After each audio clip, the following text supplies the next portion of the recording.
Itong itsura ng on production na mga manok. Let's go.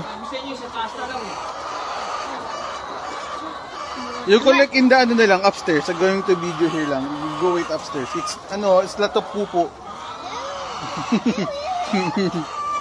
So ito na yung itsura nung last time na what's up po mga ka-backyard. Ito na yung itsura nung ano kanila Julius ngayon after mga ilang months ito.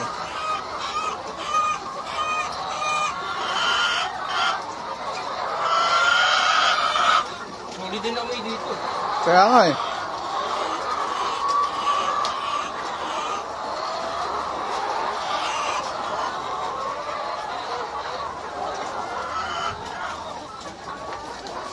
Lakit ko na kasi yung mga itlog sa lino sa taas. Ano na ito? Anong size na ito? Small medium yan. Small medium ka na? Sa taas mga large na ano? Oh, large. Tsaka jumbo yun. Large, XL, jumbo. Ito small medium ito. Ilang months na ito? 1.5. 1.5. So 1.5 months in production.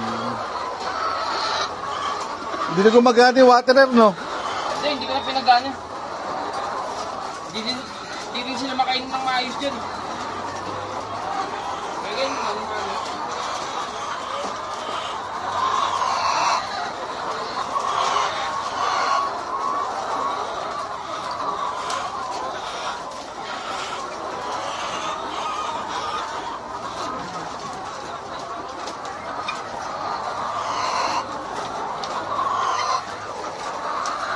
Magpupulot kasi wala ako. Si Thea. Sabi nila, saglit lang daw sila eh. Ano ba sila? Nasa SM. Kaya ayoko sumama, sinasama nila ako eh. Masisira. Masisira. Wala ka akong matatrabaho pag sumama ako sa inyo. Lugi negosyo. Gutom pa kamo. Yung isa kong kambing, nanganak pa. Oh?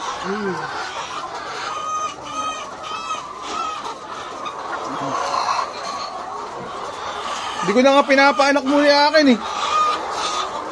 Ba't hindi mo isabay yung i-out mo na ba yun? Alin? Yung mga kambing mo doon? Oo, lahat yun. Sabay mo na. Ha? Sabay mo na. Pupunta sa Sarjak dito sa Friday daw ata. Sasabay na rin daw yung bayad. Oh? Oo. Kasi tumawag ako sa kanya kanina. Sabi ko, sir, kunin mo na si Baki dito. Uy! Ano? Sabi ko, sir, kunin mo na si Baki. Kasi